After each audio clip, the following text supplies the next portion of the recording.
शक्ति से ही पूर्ण है, शक्ति के वो सिंदूर है, गौरी के गौरव के लिए जो हो रहे अब दूर है। शिव शक्ति से ही पूर्ण है, शक्ति के वो सिंदूर है, गौरी के गौरव के लिए जो हो रहे अब दूर है।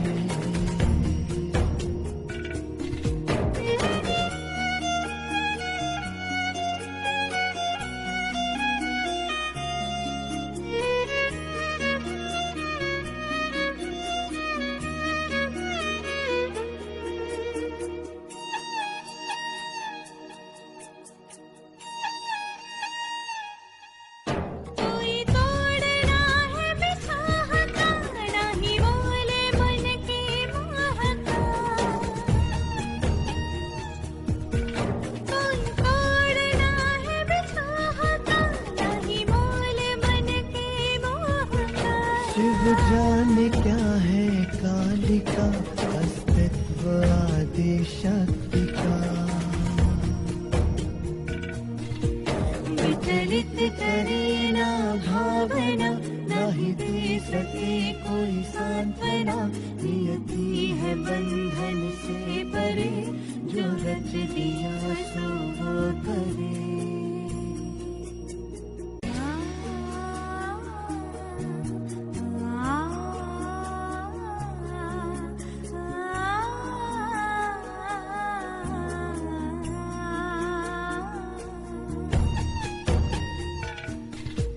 कैलाश की गृह स्वामिनी, शिव की हूँ मैं अर्धांगिनी।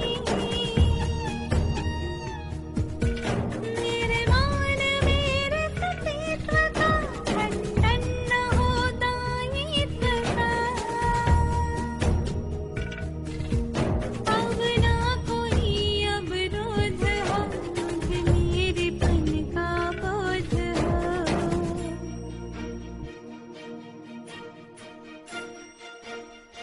गिरिजा में ऊर्जा शिव से है, गौरी से शिव में शक्ति है, ये दो नहीं है एक है, अनुभूति सम अभिव्यक्ति है।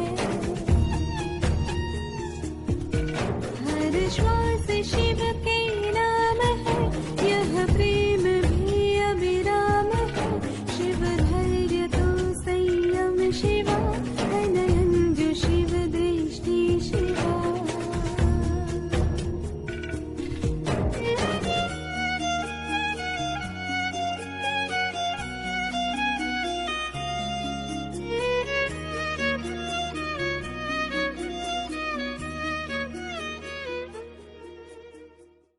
ओम शांति।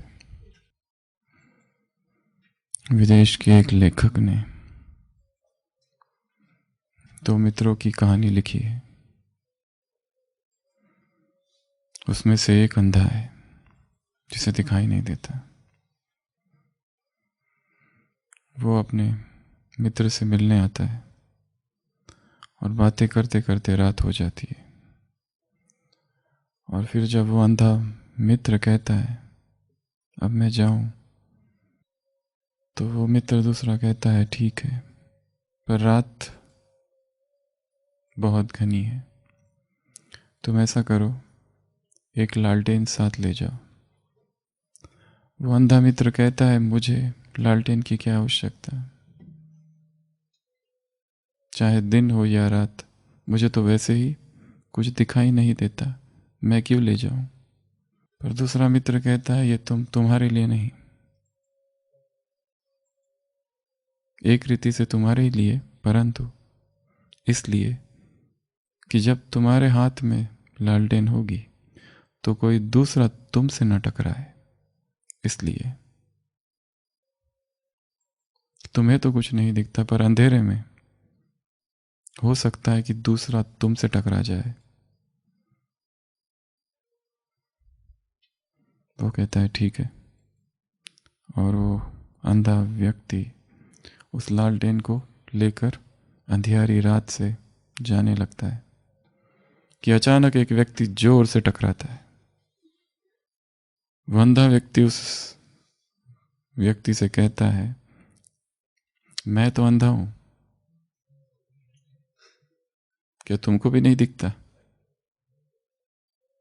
मेरे हाथ में दिया है, लालटेन है, क्या तुमको भी नहीं दिखता? वो दूसरा व्यक्ति कहता है, तुम्हारे हाथ में लालटेन तो है पर वो बुझ चुका है। दिया तो है पर वो बुझ चुका है। ज्ञान के दिए तो है पर वो बुझे हुए हैं।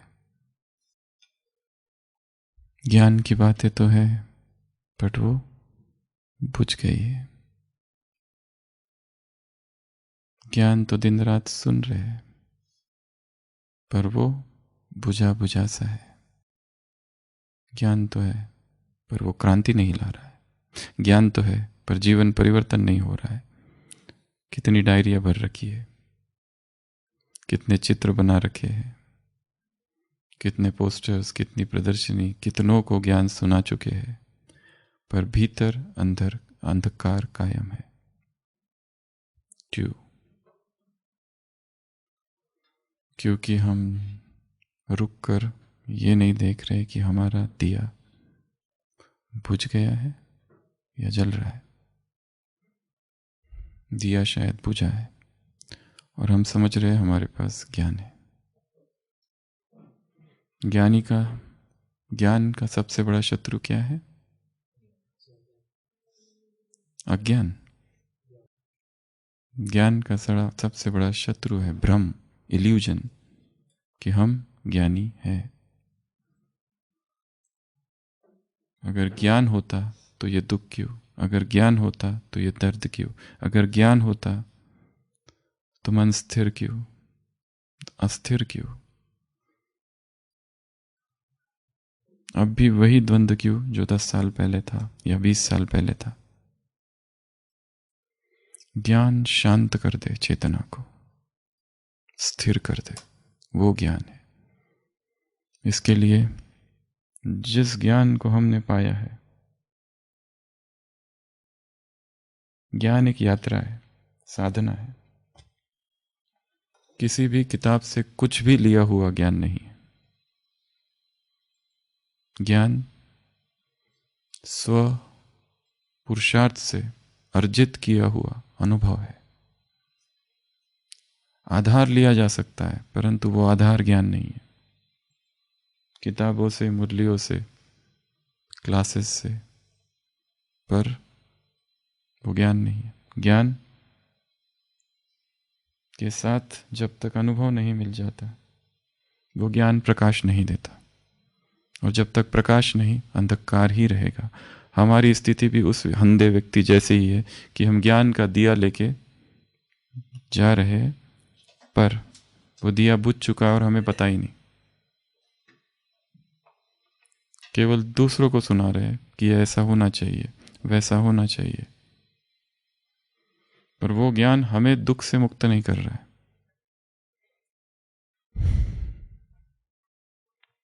तो दिवाली अर्थात ज्योति जगानी है। किधर? भीतर। मर जीवा जन्म, आज की मुरली में है, तुम्हारा वंडरफुल मरजीवा जन्म है, अर्थात पुराना कुछ नहीं, अर्थात अतीत समाप्त। तुम्हारे अलौकिक रीति रस्म है, अर्थात इस कलियुगी रीति रस्म का तुम पर कोई प्रभाव नहीं, ना ही तुम्हारा कोई मोह, आसक्ति।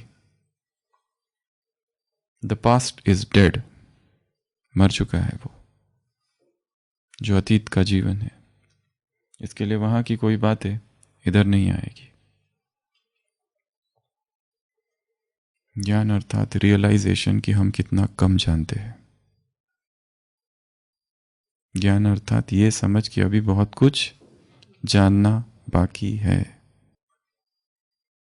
स्वामी विवेकानंद ने लिखा है, we don't move from darkness to light, we move from lesser light to higher light. हम अंधकार से प्रकाश की ओर नहीं, कम प्रकाश से ज़्यादा प्रकाश की ओर जाते, और वो ज़्यादा प्रकाश निरंतर हमें बुलाता रहे, आकर्षित करता रहे। जहाँ हम ठहरे हैं, जहाँ हम है, जो कुछ अब तक जाना है, सब कुछ अपने अनुभव से, दूसरों के अनुभव से, किताबों से, व्यक्तियों से, वो सब कुछ अभी बहुत कम है, अभी जानना बाकी है। I begin now. मैं आज से जानने की ये प्रक्रिया, पुरुषार्थ चालू करता हूं। कुछ दिन पहले हम चर्चा कर रहे थे 3 नियमों की। कौन कौन से 3 नियम हैं? पहला, सरकार के नियम, गवर्नमेंट रूल्स। दूसरा, ईश्वरीय रूल, भगवान के रूल, गॉड्स रूल, ईश्वरीय जन्म के रूल, इस ब्राह्मण जन्म के रूल। और तीसरा, नेचर्स रूल। ये 3 रूल है। सबसे ज्यादा हम कौन सा फॉलो करते हैं तीनों में से? सरकार के। क्यों? क्योंकि डर है। सबसे ज्यादा नियम कौन से फॉलो किए जाते हैं? गवर्नमेंट के रूल्स। अगर गवर्नमेंट के रूल फॉलो नहीं करेंगे तो क्या मिलता है? तुरंत दंड। तो इस रूल के साथ क्या जुड़ा हुआ है? भय, फियर, और सुरक्षा। सुरक्षा की तरफ ध्यान कम है, भय ज्यादा है। क्योंकि सरकार के जो नियम है वो किस लिए? हमारी सुरक्षा के लिए। पर हम करते हैं किस लिए? भय से। खून, मर्डर, भय। स्मगलिंग, ड्रग्स, भय। ट्रैफिक रूल्स, भय। इन सब में से किसी को भी तोड़ेंगे तो ये सब गवर्नमेंट रूल्स में क्या है, और हम बहुत होश में इस रूल को फॉलो करते हैं क्योंकि भय बहुत ज्यादा है। किस चीज का भय है? दंड का, जेल में जाने का, बदनामी का, अखबारों में आने का, मीडिया का हाईलाइट बनने का। ये भय है, इसलिए बहुत अधिक भय है, इसलिए बहुत कड़ाके से, कड़ाई से इन नियमों का पालन किया जाता है। क्योंकि हाल देखा है उनका, जिन्होंने नहीं पालन किया उनका क्या हुआ। दूसरे नियम है ईश्वरीय नियम, गॉडली रूल्स, श्रीमत, मुरलियों में आने वाली बातें, अव्यक्त वाणियों में आने वाली बातें। इनका भी हम पालन करते हैं। इनके प्रति भी भय है, सुरक्षा का भाव है, पर उससे ज्यादा प्रेम है, इसलिए फॉलो करते हैं। ईश्वरीय नियम क्यों फॉलो करते हैं? क्योंकि भगवान कह रहा है। और किससे कह रहा है? मुझसे कह रहा है। पर उतने नहीं फॉलो करते जितने ये फॉलो करते हैं, क्योंकि यहां डर थोड़ा कम डर है, और है भी तो वो दंड अभी नहीं मिलेगा, वो बाद में मिलने वाला है दंड। इसलिए थोड़ा रिलैक्स है। और मिलता भी है तो हम ये समझते नहीं कि वो दंड मुझे इस नियम के उल्लंघन के कारण मिला है। हम उसको जोड़ते हैं पुनर्जन्म से, कर्म से, कार्मिक अकाउंट से, किसी और बातों से जोड़ देते, इसके लिए हल्के रहते। तो दंड, नियमों का पालन न करना, दंड मिलना, परंतु हल्के रीति से लेना, इसलिए चल रहे। और दंड अगर मिलता भी है, दंड का इतना भय है ही नहीं, बहुत कम भय। क्योंकि देखा दूसरों ने भी तोड़ा, उनको दंड तो मिला ही नहीं। यहां पे दूसरों को देखा, वो सीधा जेल में बैठे हैं। ये बहुत कड़ा दंड है, इसलिए भय जितना ज्यादा उतना कड़ाई से लोग पालन करते हैं। यहाँ पर ईश्वरीय नियमों में भय इतना नहीं है, कम हो गया है, क्योंकि यहाँ प्यार ने ओवरटेक कर लिया है लव को। यहाँ अपनापन है। इसलिए भगवान के 2 रूप है, एक धर्मराज का रूप और दूसरा उसका बाप का। तो बाप ने धर्मराज को पीछे ढकेल दिया है थोड़ा, पर वो बीच बीच में आता रहता है, और जब आता है और एक आधी अचानक से मुरली चलती है, हंटर मिलेंगे तो अचानक से फिर डर लगता है। हाँ, उस दिन के लिए थोड़ा थोड़ा डर हमको संभाल लेता है, पर फिर से प्रेम ओवरटेक कर लेता है। इसलिए ठीक है, ये दंडों का इतना कुछ नहीं है। और सबसे ज्यादा जिसके प्रति हम भयभीत ही नहीं होते, वो तीसरा नियम है। वो कौन? वो है नेचर्स लॉ, प्रकृति के नियम। सरकार के नियम, ईश्वरीय नियम फॉलो करने वाले भी, जो कड़ाई से ईश्वरीय नियम फॉलो करते, एक एक श्रीमत को फॉलो करते, वो भी प्रकृति के नियमों के प्रति असावधान है। और तीनों में ही दंड है। पहला दंड सीधा जेल की हवा या फाइन। दूसरा दंड ईश्वरीय नियम को तोड़ा, दुख मिला, आत्मग्लानि, खुशी गायब, पश्चाताप, यह ईश्वरीय नियम। प्रकृति के नियम तोड़े, क्या मिला? बीमारी। तो जब जब बीमार हुए हैं, इसका मतलब क्या हुआ है? प्रकृति के किसी ना किसी नियम को समझा ही नहीं है और उसको तोड़ा है। और तोड़ने के बाद में भी दंड का कोई भय ही नहीं है, क्योंकि प्रकृति तुरंत दंड नहीं देती है। जैसे गवर्नमेंट क्या करती है, तुमने ट्रैफिक रूल तोड़ा, ठीक है, अभी 1 साल बैठो फिर आना, फिर तुमको पकड़ेंगे तुरंत। ये भी तुरंत नहीं है, थोड़ा सा। इसमें पता नहीं चलता, इतना ग्रेजुअल है ट्रांजिशन, इतना समय निकल जाता है कि ये उस विकर्म की सजा, ये पता ही नहीं चलता है। संपूर्ण ब्रह्मचर्य ईश्वरीय नियम है, इसको तोड़ा दुख मिलेगा, फ्रस्ट्रेशन आएगा। क्या करते पति एक दूसरे के क्या बन जाते? दुश्मन। कल की मुरली थी, परसों की। तीसरा, नेचर के जो रूल्स है वो क्या क्या है। जैसे हमने ईश्वर के रूल्स को समझा है और वो सब पर लागू होते, जो भी तोड़ेगा उसे दंड मिलेगा।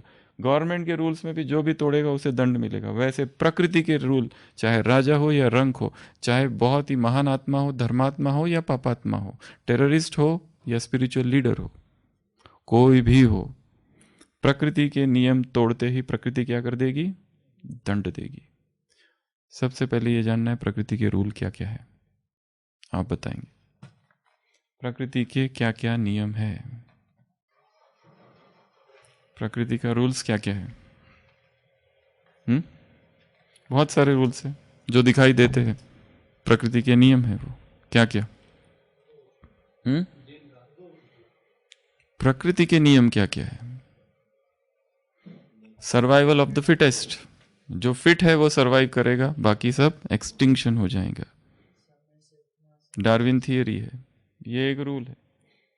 दूसरा, प्रकृति समय से पहले और भाग्य से ज्यादा किसी को कुछ नहीं मिलेगा, ये ईश्वरीय रूल भी है, प्रकृति का भी हो सकता है। और वो चक्र है।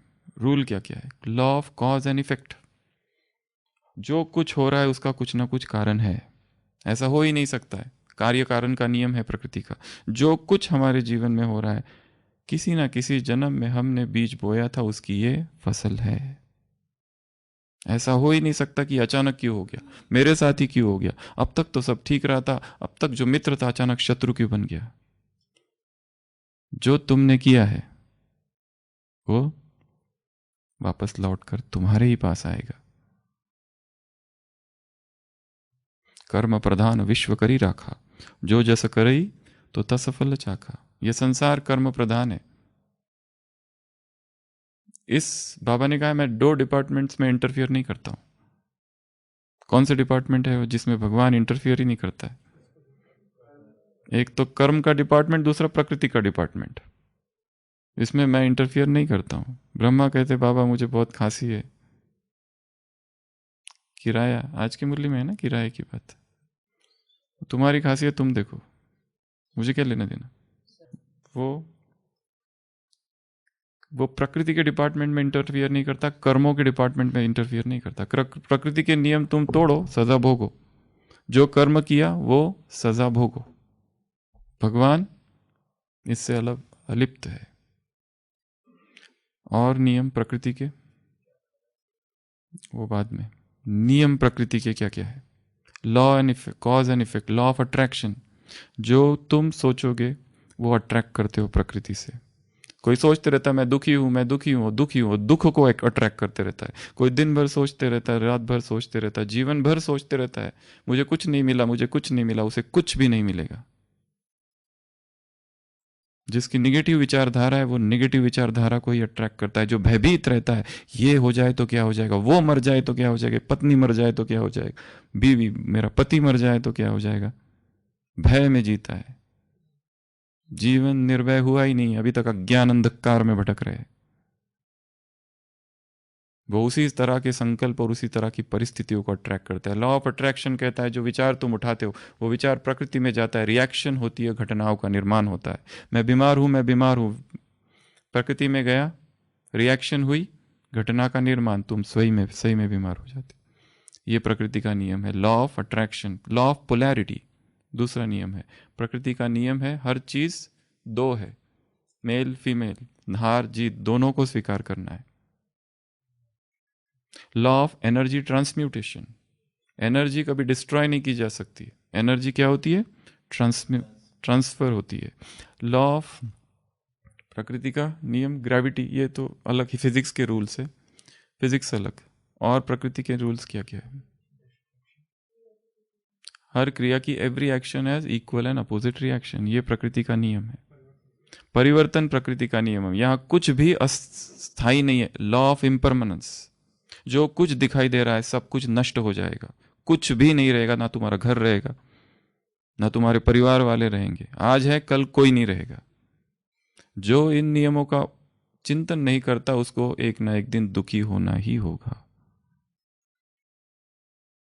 आज की मुरली में ड्रामा के सब एक्टर्स हैं, मोह किस में रखे, रोते क्यों हो?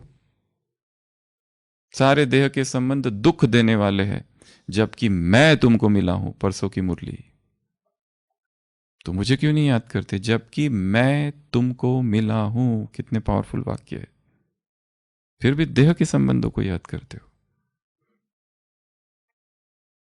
तो प्रकृति का रूल क्या है, लॉ ऑफ इम्परमानेंस। आज ठंडी है, कल गर्मी होगी, फिर बारिश होगी, बदलते रहेगा, बदलना ही प्रकृति का नियम है। और जो चीज जन्म ली है वो मरेगी, ये प्रकृति का रूल है। Everything that has birth will die, ये प्रकृति का नियम है। कोई कह नहीं सकता कि ये मरा क्यों, वो क्यों मरी, ये क्यों मरी, सब मरेंगे। मैं महाकाल हूं, मारने ही तो आया हूं। तुमने ही बुला था आ जाओ, पर बुलाया था तब पता था किसको बुला रहे हो, तुमने अपनी मृत्यु का आह्वान किया है। मृत्युंजय एक परमात्मा ही है वैसे तो, और कोई मृत्युंजय नहीं है। और प्रकृति के नियम, लव क्या, वो लॉ ऑफ अट्रैक्शन में आ गया, जो फैलाओगे वो आएगा। और जो बोओगे वो काटोगे, वो कर्मों का रूल है, law of Karma, law of Karma. और वो नेचर है, लॉ लॉ लॉ अर्थात कानून। प्रकृति के कानून क्या है, इतने सारे गिनाए, अभी जिसकी हमारी चर्चा चल रही है कुछ दिनों से, उस कानून की तरफ आते हैं। नेचर्स फर्स्ट लॉ, नेचर का आदेश है ये खाओ, ये नहीं खाओगे तो बीमार पड़ोगे, रोगी होगा शरीर, कमजोर होगा शरीर। ये प्रकृति का नियम है, इसमें भी भगवान इंटरफियर नहीं करता है। और जिसके शरीर, हमारा शरीर रासायन से भरा हुआ है, दारू डालो तो दारू वही करेगा उसमें, हर व्यक्ति में, चाहे संत हो, चाहे योगी हो, चाहे भोगी हो, जो इसमें डाला जाएगा वो प्रतिक्रिया करेगा। उत्तेज, कल परसों हमने देखा था आहार में क्या चाहिए, वो आहार हो जो अनुत्तेजक हो, वो आहार हो जो निद्रा प्रमाद और आलस न लाए, वो आहार हो जिसे खाते ही प्यास न लगे, वो आहार हो जो प्रेम से स्वीकार किया जाए, वो आहार हो जो अहोभाव से स्वीकार किया जाए। यदि प्रेम नहीं है, रिसेंटमेंट से स्वीकार किया जा रहा है, एंगर से स्वीकार किया जा रहा है, तो वो भी तमोप्रधान ही है। कंप्लेंट के साथ किया जा रहा है, खड़े खड़े किया जा रहा है, जल्दी जल्दी में किया जा रहा है, जल्दी जल्दी है, फटाफट खा लो। और जो आहार खा रहे उसको वैसे ही छोड़ दिया जा रहा है, वैल्यू नहीं है। जाकर देखो ओम शांति भवन के बाजू में वो बर्तन रखे हुए हैं, सब कचरा पड़ा हुआ है। कल जो खाया था कितनों ने उसको आधा आधा छोड़ के फेंक दिया है।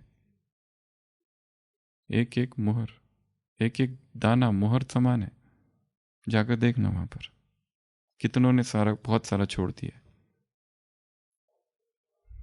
अगर खा ही रहे हो तो सम्मान पूर्वक, अगर खा ही रहे हो तो माइंडफुल ईटिंग हो, खा ही रहे हो तो वो धीरे धीरे हो। वो जल्दबाजी में ले लिया, बहुत ज्यादा ले लिया, ओवर ईटिंग कर लिया।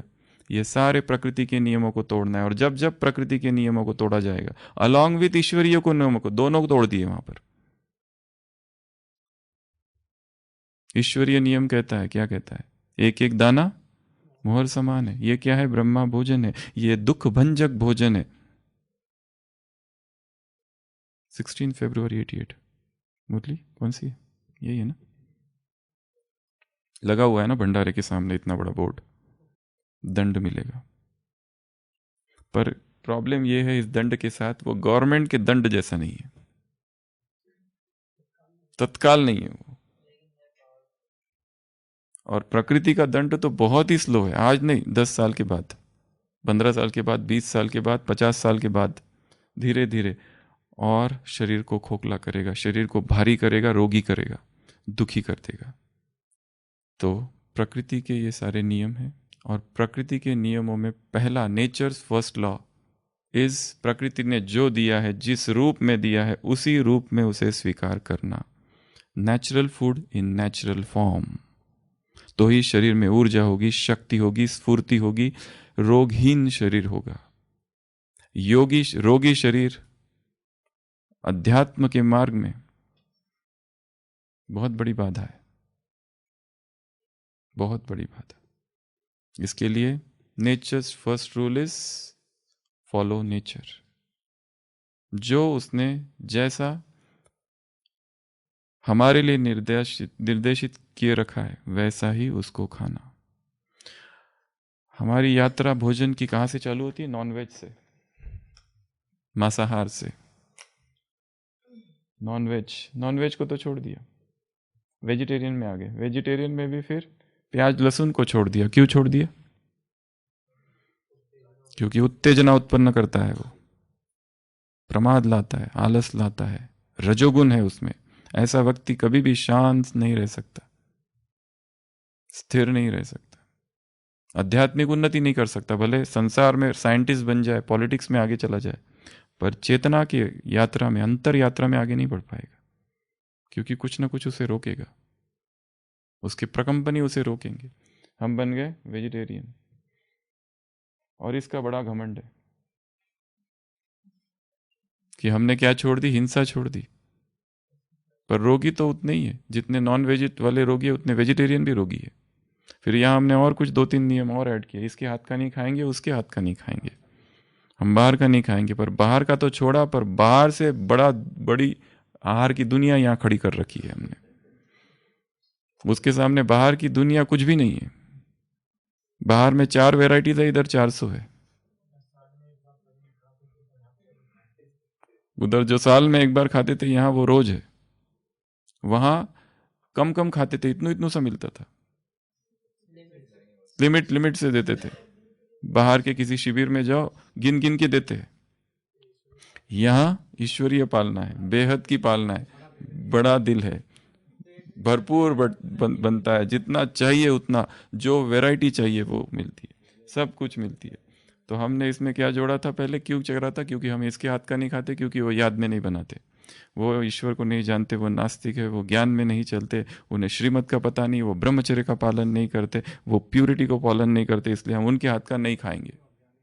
वो अज्ञानी है, बड़ी हेय दृष्टि है हमारी उनके प्रति। बिल्कुल हम आपके हाथ का नहीं खाएंगे, हटाओ। हम इनके हाथ का खाते, जो ज्ञानी है, जो योगी है, जो तपस्वी है। पर तपस्वी तो है, पर but and but dash dash dash. किसकी याद में खा रहे हो? किसकी याद में बना रहे हो? प्रश्न है। तो नॉनवेज तो छोड़ दिया, पर वेजिटेरियन बनने के बाद, इसका उसके हाथ का खाना छोड़ने के बाद, प्याज लहसुन छोड़ने के बाद भी रोगी उतने ही है जितने नॉन वेजिटेरियन रोगी है। क्यों? हम शाकाहारी है या मांसाहारी है, जो भी है, निश्चित रूप से रोगी जरूर है। आप शरीर को दूषित, अम्लकारक विषैले शाकाहार से करते हैं या मांसाहार से, शरीर को इस बात से कोई फर्क नहीं पड़ता। चाहे इससे दे रहे थे चाहे इसका दे रहे हो, फर्क ज्यादा नहीं पड़ता। बीमार फिर भी है, क्योंकि शरीर में जो कुछ डाला जा रहा है वो असर करेगा जरूर। शरीर तो केवल ये देखता है कि उसको रोग कारक विष द्रव्य मिल रहे, चाहे वो शाकाहार से, मांसाहार से, व्यसन से या प्रदूषण से। आपके मकान की कौन सी खिड़की से गंदगी भीतर आती है, इससे क्या फर्क पड़ता है? गंदगी भीतर आ रही है, यही प्रमुख बात है। आप अनाज चीनी खाकर शरीर तोड़ते हो या मांस खाकर, एक कुल्हाड़ी है तो दूसरा तलवार। शरीर को अंततः ये तोड़ेंगे अवश्य। फर्क तो सिर्फ इतना ही है कि एक होगा 40 साल में, दूसरा 50 साल। शाकाहार निश्चित ही मांसाहार से कम हानिकारक है, परंतु स्वास्थ्यदायक किसी हालत में नहीं। शाकाहार का पहला पहलू है अहिंसा, किसी प्राणी की हत्या न करना। शाकाहार का सबसे निकृष्ट रोग कारक पहलू है अनाज, चीनी, नमक, मसाले, दूध, घी, रिफाइंड एवं तले हुए आहार, मिठाइयाँ जैसे शरीर को बर्बाद करने वाले आहार है। शाकाहारी मांसाहारी से अहिंसा की दृष्टि से भले ही दूर है, परंतु महामारक रोगों, विकृति की दृष्टि से दोनों एक ही नाव के यात्री है। शाकाहार के दूसरे महारोग, मांसाहार के दूसरे महारोग। इसकी अलग बीमारी है, इसकी अलग बीमारी है। बीमार तो दोनों ही है। एक हार्ट अटैक कैंसर से मरता है, तो दूसरा भी कैंसर हृदय रोग से। दोनों में अंतर नगण्य। इस धरती पर एक भी ऐसा शाकाहारी प्राणी नहीं जो किसी ना किसी रोग से पीड़ित नहीं है।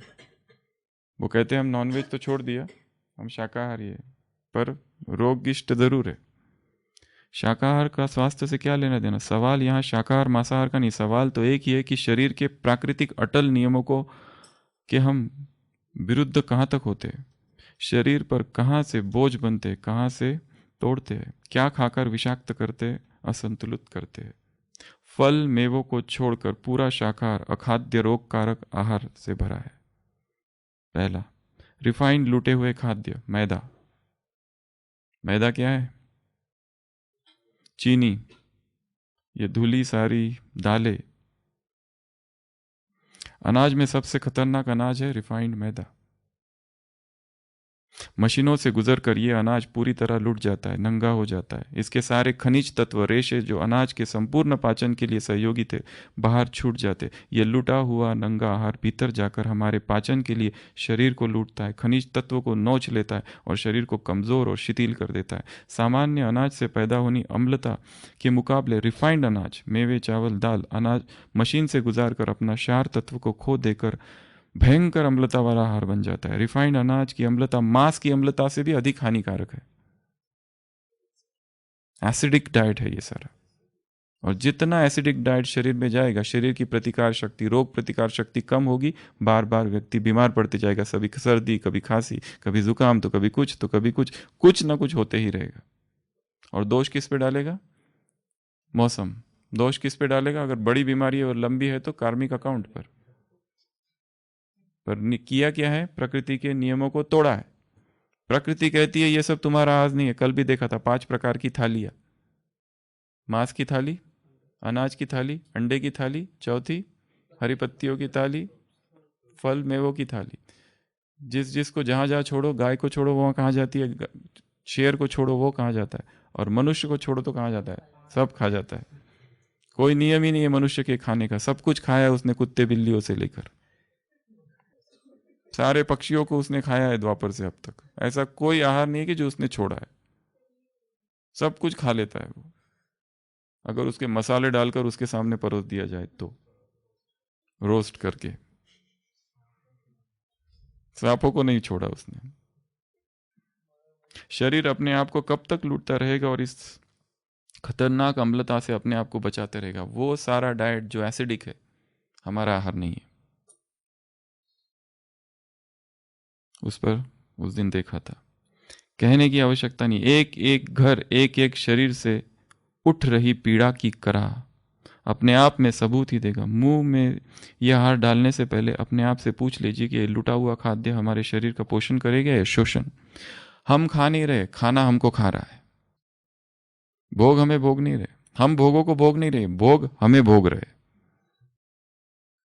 Natures first law. कुछ भी चीज़ खाने से पहले उसको हाथ में रखो और अपने आप से पूछो, क्या इसे वैसे ही खा सकते हैं जैसे प्रकृति ने दिया है? अगर उत्तर है नहीं, तो फिर वो हमारा आहार नहीं है। दालों को हाथ में लो, चावल को हाथ में लो, गेहूं को हाथ में लो, कोई भी चीज़ हाथ में लो और पूछो कि क्या इसे मैं वैसे ही खा सकता हूँ जैसे इसे प्रकृति ने दिया है। अगर उत्तर हाँ है तो ठीक, अगर नहीं है तो फिर वो कभी ना कभी किसी ना किसी रोग से ग्रसित जरूर करेगा। तो मैदा, खतरनाक बेकरी खाद्य, bread, biscuit, pastry, pizza, burger इत्यादि, ये सब क्या है? सतो प्रधान आहार है योगियों के। क्या आहार है ये? बिस्किट्स कहते हैं मशीन से बने हुए हैं, इसके लिए अलाउड है। बाबा ने इसके लिए कुछ नहीं कहा है, ये चलता है। कोल्ड ड्रिंक्स चलता है, चॉकलेट्स चलता है, आइसक्रीम चलता है, ये मशीन का बना हुआ है। इसके पहले भी सुना था, एक कुमार निकला उधर अहमदाबाद से या कहीं और से माउंट आबू आने के लिए। कुमार था, उसके साथ में 3-4 लोग बैठे हुए थे। उन्होंने कहा थोड़ा आप भी खा लो, हम लोग खा रहे हैं भोजन, वो अपना कर रहे थे। उसने कहा नहीं नहीं, हम बाहर का नहीं खाते। तो उन्होंने कहा ठीक है भाई, नहीं खाते तो क्या कर सकते, ज़बरदस्ती थोड़ी करेंगे। उनका भोजन पूरा हुआ, फिर उन्होंने कहा कम से कम बिस्किट तो ले लो, ये बाहर का नहीं है, ये तो मशीन का है। उसने सोचा ये ठीक है।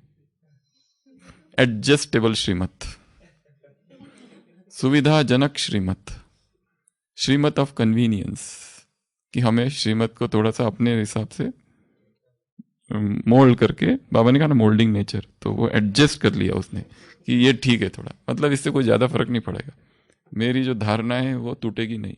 और उसने वो खा लिया। जब उसकी आँख खुली तो वो उधर था आगे, कहाँ, सिरोही, और उसका सारा सामान गायब, लूट के लेके चले गए। बिस्किट में क्या था? हम कहते हैं मशीन मेड है। बिस्कुट यानी लुटेरों का गिरोह। कौन से लुटेरे? लुटा हुआ मैदा, लुटा हुई चीनी, लुटा हुआ रिफाइंड डालडा, साथ में कुछ रसायन शरीर को लूटने और रोगी बनाने के लिए काफ़ी है ये सब। 1 किलो बिस्किट में 600 ग्राम डालडा घी यानी चर्बी से लिपट कर आग में सिका एक पकौड़े की तरह तला हुआ खाद्य। चर्बी के संपर्क में आकर जो आहार आग में सिका वह सिर्फ तला हुआ आहार है। फर्क क्या पड़ा? समोसा बाहर से तला है, बिस्कुट भीतर से तला हुआ है। और तले आहार का कभी अच्छा पाचन नहीं होता है। जो भी तला हुआ रहेगा उसका पाचन, क्योंकि फैट डिलेज डाइजेशन। जितना जो ऑयली है और जो ऑयल को हीट किया गया है वो और ज़्यादा अम्लकारक है। इसलिए सुबह सुबह क्या होता है? डकारे, खट्टी खट्टी डकारे, यहाँ कुछ कुछ जलन, और फिर हम क्या करते हैं? उसको दवाई लेके ख़त्म कर देते। दंड मिला ही नहीं प्रकृति का। प्रकृति दंड देने वाली थी पर हमने उसका भी, हमारे पास इलाज है। गवर्नमेंट जब दंड देती है उसका कोई इलाज नहीं है। गवर्नमेंट का रूल तोड़ा तो तुरंत दंड मिलता है, यहाँ दंड तुरंत नहीं मिलता। और दंड अगर मिला भी, सुबह सुबह एसिडिटी हुई, सुबह अमृत वेला लगा, इधर क्या जलन हो रही है, तुरंत डॉक्टर के पास गए, दवाई ले ली। यहाँ दंड मिल दे रही थी प्रकृति, और वो अगर दंड झेल लिया होता तो बहुत अच्छा होता। दंड अर्थात झेलना, अर्थात अब नाश्ता छोड़ दो, दोपहर का भोजन छोड़ दो, कुछ नहीं खाओ शाम तक, जब तक ये एसिडिटी कम नहीं होती। पर हमारे पास आसान तरीके, तुरंत इंजेक्शन, तुरंत टैबलेट, तुरंत सिरप, अब ठीक लग रहा है, चलो अभी नाश्ता करने। प्रकृति ने एक अवसर तो दिया था कि तुमने रात में गलत खाया है, और प्रकृति बहुत धीरे धीरे दंड देती, यही प्रॉब्लम है। बहुत आराम से, पता ही नहीं चलता। एक दिन अचानक पता चलता है हार्ट ब्लॉक, एक दिन अचानक पड़ता है हार्ट अटैक, फिर कहते हैं अरे हम तो कुछ भी नहीं खाते, ना बाहर का खाते, हम तो बीड़ी सिगरेट कुछ भी नहीं, सब मतलब कुछ भी, कोई है ही नहीं व्यसन। ऐसी सच्चाई होती है शब्दों में ब्राह्मणों के, जब बीमार पड़ते हैं तो एक एक शब्द में सच्चाई होती है। हम कुछ भी नहीं, मतलब एकदम प्रॉपर है हमारा, बस पता नहीं कौन सा कार्मिक अकाउंट है, किसी जन्म का हिसाब किताब है। आध्यात्मिक वादियों के पास ये एक बहुत अच्छा सिद्धांत, उनको टूल मिल गया है, कर्म सिद्धांत। इसको वो जब चाहे जहां चाहे अपने यूज करते रहते हैं। सुविधाजनक श्रीमत। अच्छा होता गवर्नमेंट जैसे रूल्स होते, गवर्नमेंट के रॉ, डर रहता है जेल में तो नहीं चले जाएंगे। यहाँ कोई जेल नहीं है, कुछ भी नहीं है। तो प्रकृति के नियम में पहला नियम क्या, जितने नियम बताए उसमें भोजन का नियम क्या है, नेचर्स फर्स्ट लॉ, जो चीज़ जैसी है उसे वैसे ही स्वीकार करना। हाँ, ये है कि ये एक दिन में नहीं होगा काम। 50 साल से किसी ने शरीर में दारू डाली है, उसको कहो दारू छोड़ दो, बहुत बुरी है, वो पढ़ता है दारू के बारे में, सब उसको समझ में आ गया कि दारू छोड़नी है, पर नहीं छोड़ पाता। क्यों? क्योंकि एडिक्शन हो गया है। वो निकालते ही, वो रोकते ही शरीर रिएक्ट करता है, विड्रॉल सिम्टम्स होते हैं, कंपन होने लगता है। जब तक दारू नहीं पिएगा उसको शांति नहीं मिलती है। इसलिए जो 20 साल से बीड़ी पी रहा है, रोज 40 पीता है बीड़ी, तो उसको फिर एक दिन में छुट्टी नहीं, उसको कम कम करना होता है। 20 करो, 10 करो। पेशेंट आते हैं हमारे पास, अभी कैसा है, कहते हैं अभी छोड़ दी क्या? नहीं नहीं, अभी छोड़ी ना, अभी 10 तक आए हैं, 10 बीड़ी पर डे, ठीक है, यात्रा जारी है, अभी और कम करो। उसको भी 2-3 महीने लगेंगे, अगली बार आए कितना, अभी 8 तक आ गया है। बहुत धीरे धीरे धीरे धीरे चीज़ों को छोड़ना। और जब चीज़ों को छोड़ना होता है तो बॉडी रिएक्ट करती है, इसके लिए सब्सटीट्यूट चाहिए, नहीं तो फिर भूख पागल कर देगी। और फिर तो इतना खाएंगे कि बात मत पूछो, फिर भूल जाओ सारे नियम, कोई नियम नहीं, भूख के सामने सब कुछ खत्म हो जाता है। भूख जब लगती है तब क्या होता है, व्यक्ति देखता है कुछ, कुछ नहीं, चोरी भी कर सकता है, कुछ भी, कुछ भी। भूख का अनुभव तो ब्राह्मणों को है ही नहीं एक्चुअली, क्योंकि भूख से पहले ही खा लेते हैं। भूख क्या होती है पता ही नहीं है। बहुत भूख लगी, कैसे पता चलेगा? अभी अभी नाश्ता किया, 4-5 घंटे ही नहीं हुए कि दोपहर का भोजन, अभी 3-4 घंटे ही नहीं हो गए तो रात का भोजन। ये किसने कहा 3 बार खाने के लिए? आवश्यकता ही नहीं है शरीर को इतना सब, शरीर की आवश्यकता बहुत कम है। जितना अधिक डालोगे शरीर रोगी बनेगा फिर। और फिर एक दिन अचानक अरे ऐसा कैसे हो गया, वैसे कैसे हो गया। आंख पर बर्बाद और विकृत हुआ आहार, तला हुआ तेल, घी इत्यादि।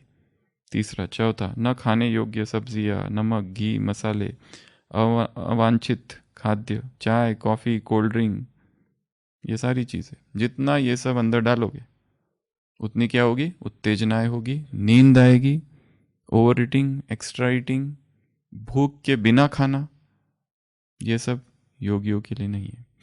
अध्यात्म में जिसे बहुत ऊंचा जाना है, लंबा समय तक अशरीरीपन का अभ्यास सहज करना है, जबरदस्ती नहीं, मैं आत्मा हूं, मैं आत्मा हूं।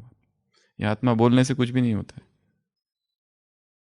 जो अगर किसी को बता दिया जाए ये है पानी, इसका ये है फॉर्मूला H2O, वो कहता है H2O H2O, बहुत प्यास लगी ना तुमको, अब बोलो H2O H2O H2O H2O, कुछ नहीं होगा। राम राम राम राम राम राम, ये भी वही है। बाबा मदद करो, बाबा मदद करो, ये भी वही है। मैं आत्मा हूं, मैं महान आत्मा हूं, मैं महान आत्मा हूं, मैं महान आत्मा हूं, ये भी वही है। अगर ये H2 है तो वो भी वही है। अनुभव कुछ भी नहीं हो रहा है। अभी इतना आकंठ तक यहां तक खा लिया, जैसे पता नहीं मिलेगा कि नहीं मिलेगा ऐसा, और फिर बैठे मैं आत्मा हूं, महायोगी, ज्वालामुखी योगी हूं। क्योंकि जो कुछ डाला ऊपर से, ऐसा लगा काम पूरा हुआ, रात में तो डाल दिया काम, यहां काम रात भर कितना काम दे दिया उसको, कितना सारा पचाने को काम दे दिया उसको, और कितनी वैरायटी दे दी, ये भी दे दिया, वो भी दे दिया, वो भी दे दिया, इतना सब दे दिया। अब बेचारा शरीर, पूरी ऊर्जा शरीर में लग गई है, मस्तिष्क की ऊर्जा शरीर पेट की तरफ चली गई। जब पेट को ऊर्जा की आवश्यकता नहीं, वो ऊर्जा अपने आप मस्तिष्क की तरफ जाती है और मस्तिष्क सक्रिय होता है, नए विचार, नई क्रांति आती है मन में, और सारी ऊर्जा हमारी भोजन में ही पचाने में जा रही है दिन रात।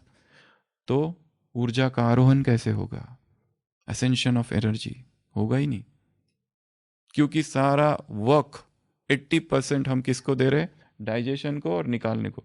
डालो और निकालो, यही काम चालू है दिन रात, डालते हैं और निकालते हैं, डालते हैं निकालते हैं, नहीं निकलता तो दवाइयाँ।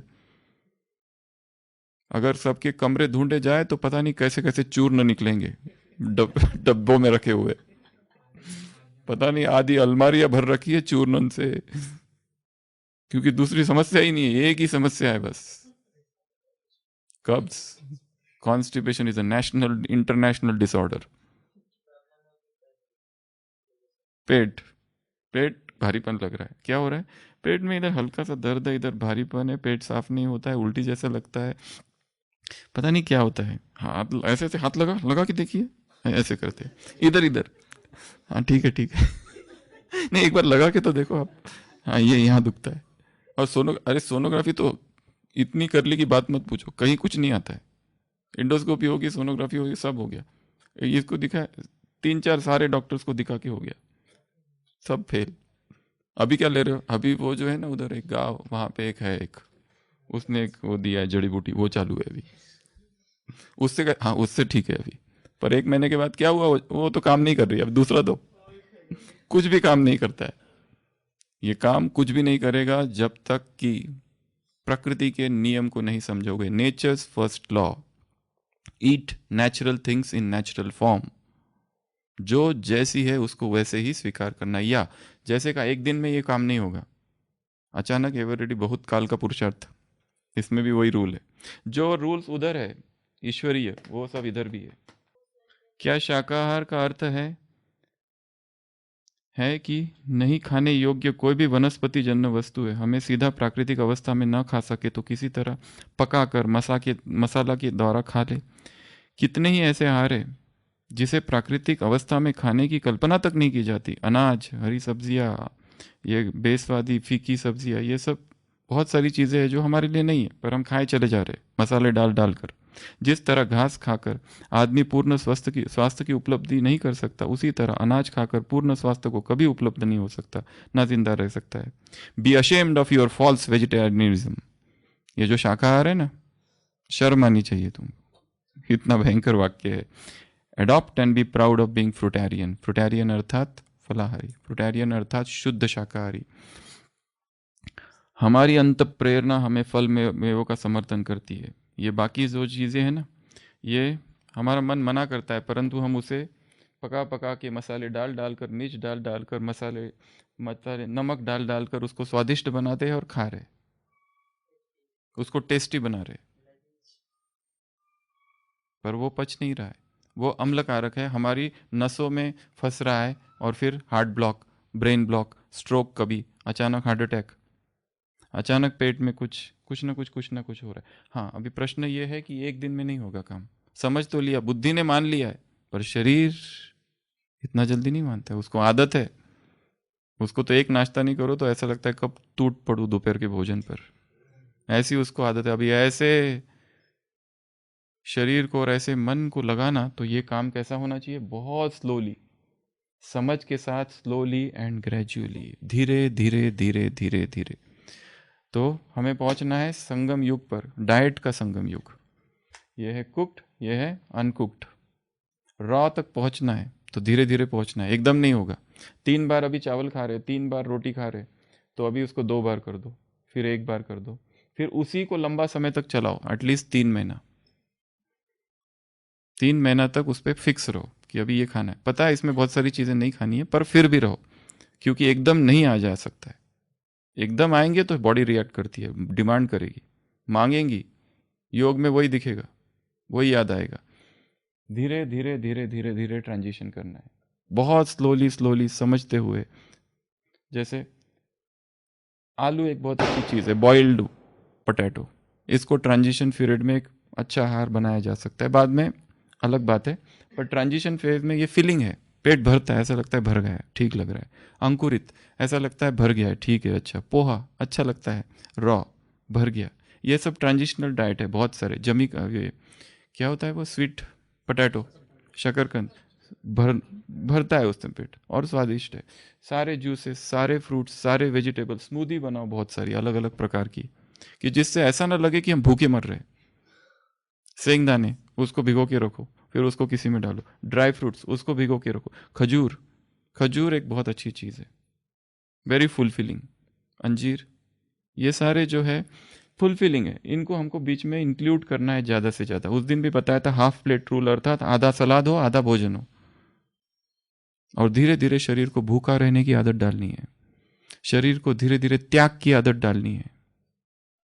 तो फिर धीरे धीरे धीरे शरीर में जो विषाक्तता है, पूरे टॉक्सिन्स भरे हैं, वो धीरे धीरे निकलेंगे। इंटरमिटेंट फास्टिंग बीच बीच में, धीरे धीरे धीरे स्वास्थ्य की तरफ शरीर जाएगा। और ये मार्ग में सबसे बड़े बाधक कौन है? 4 P। पहला पति, पत्नी, परिवार और पड़ोसी। ये लोग क्या कर देंगे? जैसे इस मार्ग पर चलेंगे, सबसे पहले बाधक डालने वाले कौन है? अभी एक लास्ट पॉइंट, जब हम ज्ञान में आते हैं, ये ज्ञान में आना है, ये भोजन नए प्राकृतिक आहार की तरफ जाना है। जैसे उस ज्ञान में आते हैं तो परिवार वाले दुश्मन बन जाते हैं, जैसे इस आहार की तरफ जाएंगे परिवार वाले दुश्मन बन जाएंगे, डांट पड़ जाएगी।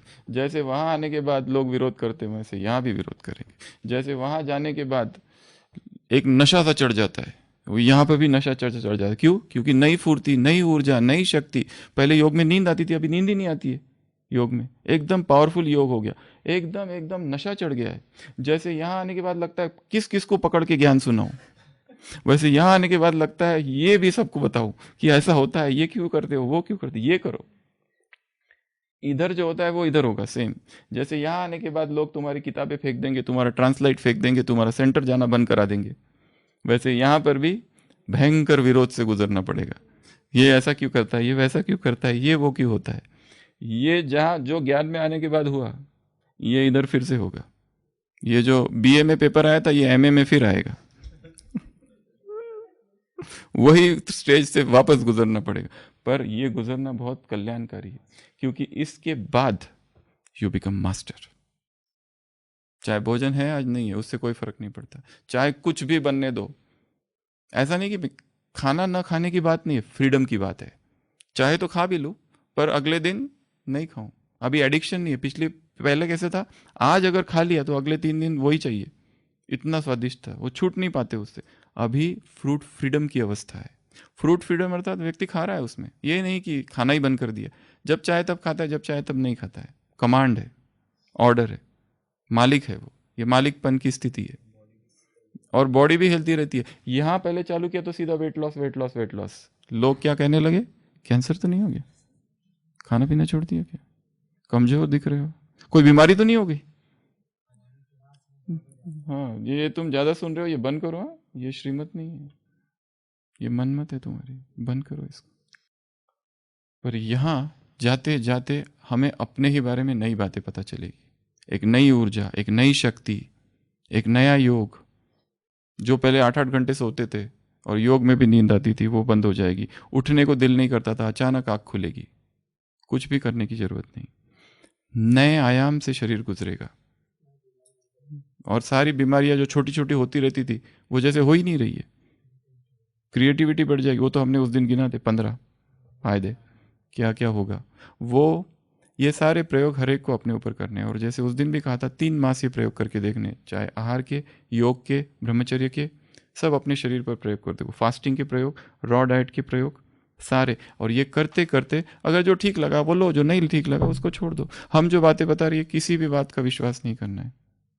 Reject, try, experiment, research. ठीक लगा तो लो, जो ठीक नहीं लगा उसको फेंक दो।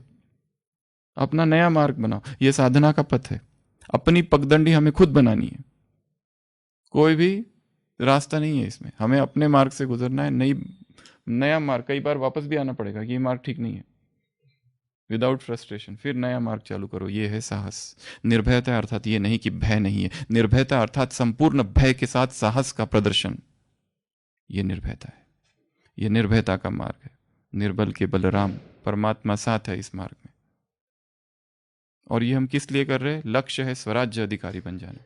किस लिए कर रहे हैं? सारी कर्मेंद्रियां शिथिल हो जाए। किस लिए कर रहे हैं? सारी कर्मेंद्रियां वश में आ जाए। किस लिए कर रहे हैं? अचानक एवर रेडी का पार्ट पक्का करने के लिए। एक समय आएगा कुछ भी नहीं मिलेगा, तब क्या करोगे? बाबा पनीर पनीर पनीर, बाबा ब्रह्मा भोजन कब होगा, दिवाली आ गई, कुछ भी नहीं। बाबा कहेगा मैंने तो ये सब कहा ही नहीं था, मैंने तो कहा था सूखी दाल रोटी दूंगा, ये है। पर इंटरेस्ट किसको है सूखी दाल रोटी में? जब वो खाने की आदत पड़ गई, सूखी दाल रोटी खा के दिखाओ, एक दिन करके दिखाओ, बिना वो जो फीका बनता है ना, कम से कम वो एक दिन खा के दिखाओ। शाम तक लगेगा जीवन व्यर्थ है जैसे। किस लिए आए थे? आंखों से आंसू आएंगे बिना नमक का खा के, कि ये क्या है, कौन से पाप की सजा है। छोड़ो, जो नाश्ते में बना वही दोपहर का बना, और वही रात को अगर बन जाता है तो रात होते होते वही पोहा दोपहर में था, सुबह भी था, और रात में भी वही। कैसे भाव से खाएंगे? वाह वाह, आहा हा, धन्यवाद। हाँ बोर हो जाते हैं। ये भी साधना है, इसको साधना की रीति से करना है, और हेल्थ साइड इफेक्ट करके आ जाएगा। योग में स्थिति ऊपर अपने आप आ जाएगा, अपने आप शरीर स्वस्थ हो जाएगा, क्योंकि शरीर में हमने जो टॉक्सिन्स जमा करके रखे वो निकलने चालू हो जाएंगे, नई ऊर्जा आएगी। तो नेचर्स रूल, जैसे श्रीमत का स्टडी करते हो, श्रीमत 108 श्रीमत निकाले ना, वैसे आज प्रकृति के क्या क्या नियम है, 10-12 तो यहाँ गिना है, तो उसका एक चार्ट बनाना है निखिलेश भाई, ठीक है। प्रकृति के रूल्स, लॉज ऑफ नेचर क्या क्या है, सारे नेचर के लॉ, ऐसा किया तो ऐसा होता है, वैसा नहीं किया तो वैसा होता है, ये नेचर्स के लॉ है। इसकी लिस्ट बनानी है हर एक ने, खाली भोजन से संबंधित नहीं, जीवन से संबंधित प्रकृति के नियम क्या है। ओम शांति।